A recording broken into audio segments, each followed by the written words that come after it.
Assalamualaikum warahmatullahi wabarakatuh. Halo, perkenalkan nama saya adalah Clara Rizky Irwana. Saya dari 11 IPS 4. Nah, pada video kali ini saya ingin menjelaskan materi yang berjudul termokimia, yaitu tentang penentuan entalpi reaksi berdasarkan data percobaan. Nah, pada materi di sini ada yang namanya kalorimeter. Kalorimeter adalah alat untuk mengukur entalpi reaksi atau kalor reaksi. Jadi, cara menentukan kalor reaksi dengan menggunakan kalorimeter itu disebut kalorimetri. Nah, kalorimetri itu digunakan untuk mengukur perubahan energi termal atau perpindahan kalor. Perubahan kalornya diukur dengan menggunakan termometer dengan melihat suhu akhir dan juga suhu awal.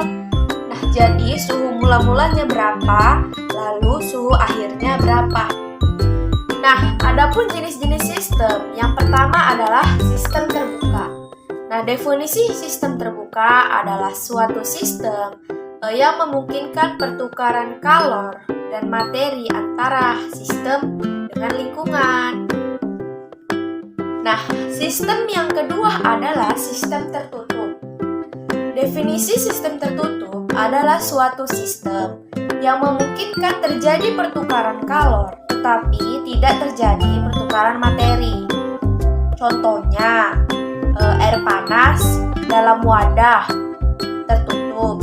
Gas H2O tidak akan keluar dari wadah ini, namun panas ataupun kalor yang dihasilkan itu dapat keluar atau terjadi pertukaran dengan lingkungan.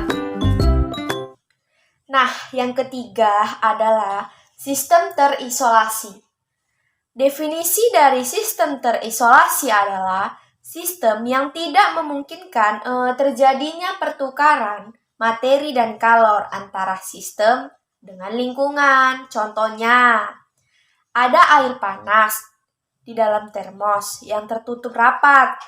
Nah, dalam hal ini tidak mungkin terjadi pertukaran materi maupun pertukaran kalor atau panas. Untuk jenis-jenisnya, kalorimeter itu dibedakan menjadi dua, yaitu ada kalorimeter bom dan ada kalorimeter sederhana. Perhatikan gambar di sini. Pada gambar A, ini merupakan kalorimeter bom. Kalorimeter ini digunakan untuk mengukur entalpi reaksi pada reaksi pembakaran. Jadi, rangkaian alat yang cukup rumit ya guys.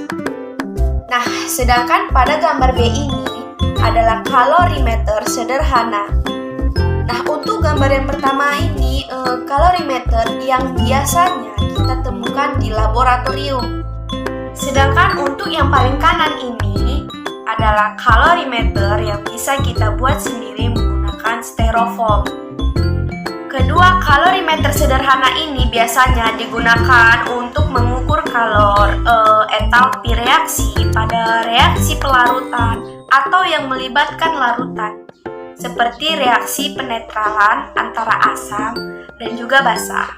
Untuk prinsip kerja dari kalorimeter ini sendiri adalah dengan penerapan azas Black, yaitu jika dua buah zat atau lebih dicampur menjadi satu, maka suhu tinggi akan melepaskan kalor, sedangkan zat yang suhunya rendah akan menerima kalor. Nah, sehingga mencapai keseimbangan termal. Jadi dapat kita simpulkan menurut asas Black, kalor yang dilepas sama dengan kalor yang diterima. Jadi jumlah kalor yang dilepas dan jumlah kalor yang diterima itu sama. Jadi karena kalorimeter itu merupakan sistem yang dapat terisolasi sehingga tidak ada kalor yang terbuang ke lingkungan. Nah, maka kalor reaksi sama dengan kalor yang diserap atau yang dibebaskan oleh larutan itu. Oke deh, demikian materi yang dapat saya sampaikan tentang termokimia penentuan entalpi reaksi berdasarkan data percobaan. Lebih dan kurang saya mohon maaf, saya ucapkan wabillahi taufiq wal hidayah. Wassalamualaikum warahmatullahi wabarakatuh.